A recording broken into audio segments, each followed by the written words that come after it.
back to the channel, guys. I've been away for probably about like 2 or 3 months now. Apologize for not posting any videos. I've had multiple people come out there or message me and say, hey, where are the videos at?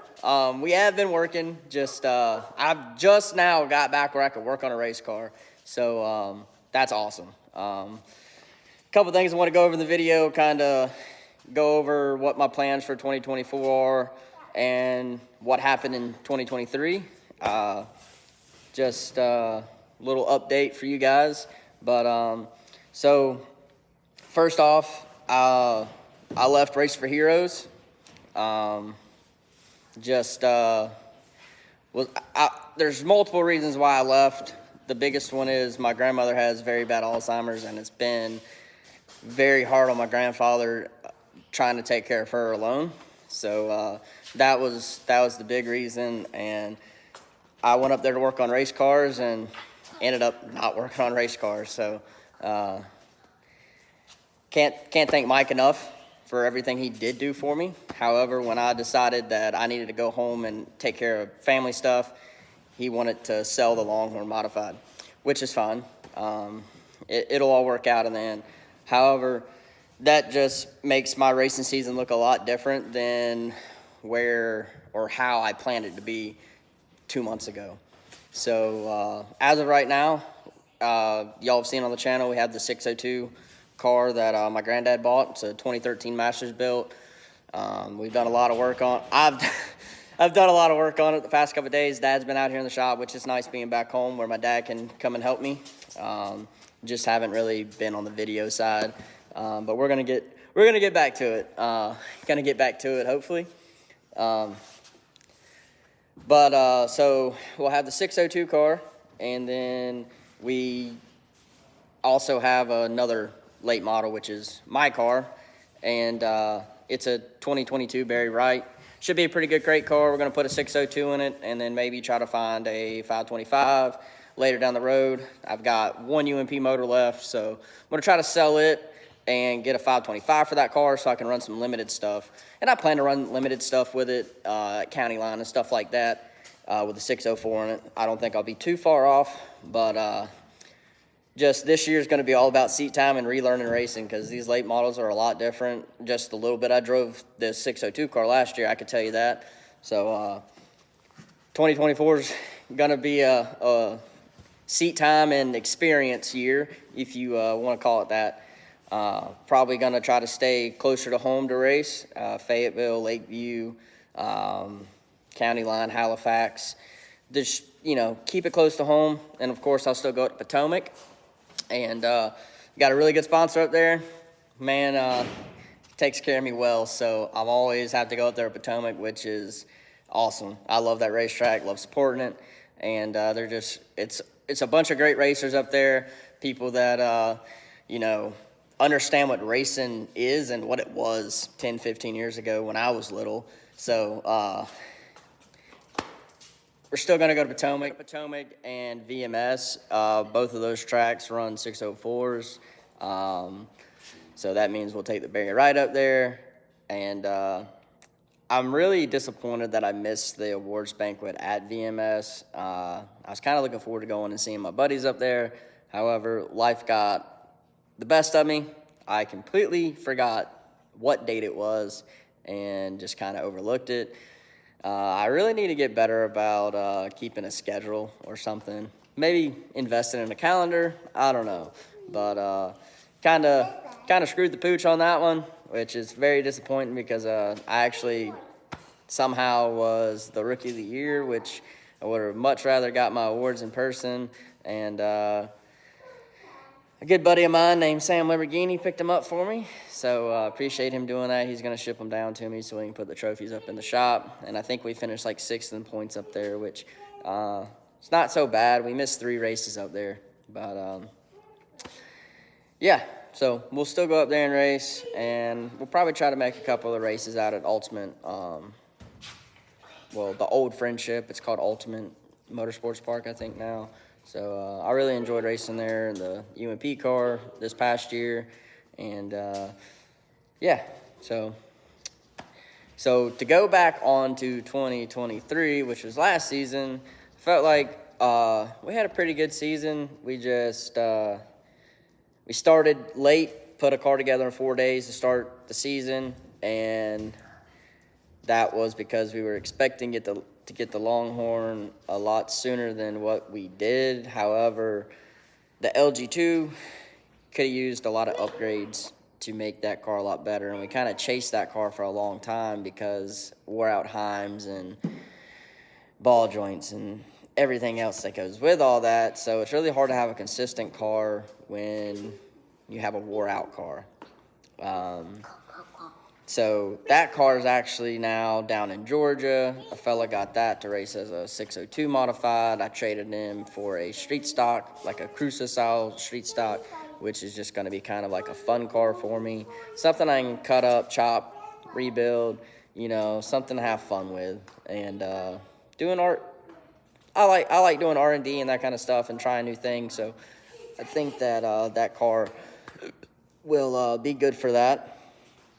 And so that's kind of, once we did get the Longhorn, we raced it about 6 times, and we struck. Like, first night out, we were fast at VMS, fastest car at the racetrack, qualified on the pole, drew a stupid number 6 pill because they do an invert up there, which put me starting 6th, and just things didn't work out. Chase spun, he lost it on the first lap in 3 and 4, collected me, and then,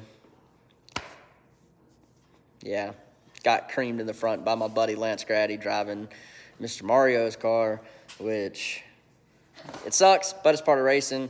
However, after that, that car never really felt exactly right. I don't know why.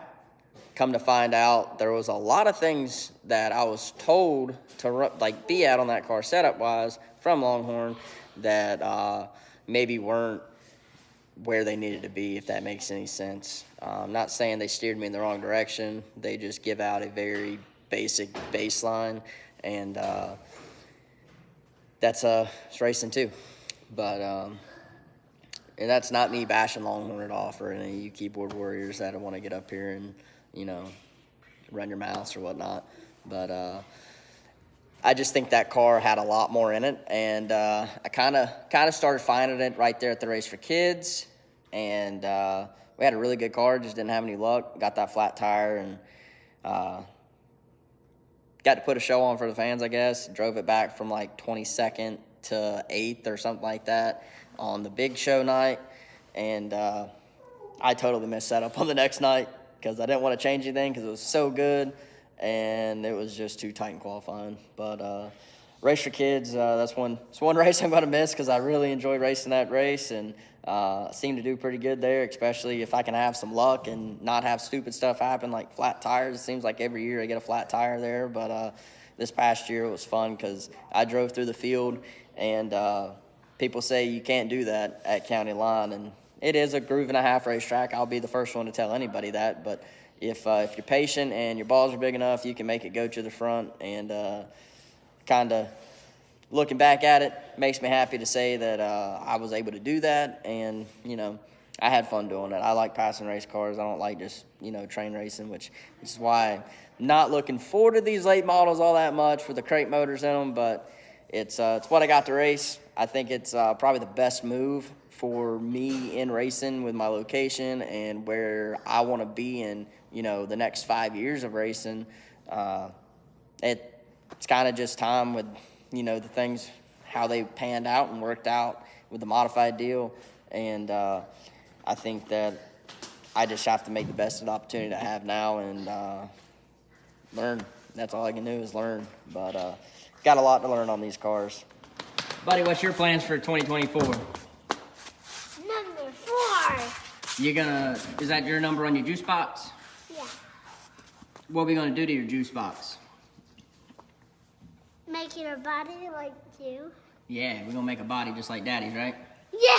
To add on to what Philip just said, he told me if I build him a body on his juice box, he won't be scared to race it anymore. So another body I gotta do, but it won't be too bad. I'll have his body, And then my dad wants me to put a body because County Line opened up the Pure Stock V8 rules where they can run full sheet metal bodies, which is awesome. It's really hard to find those older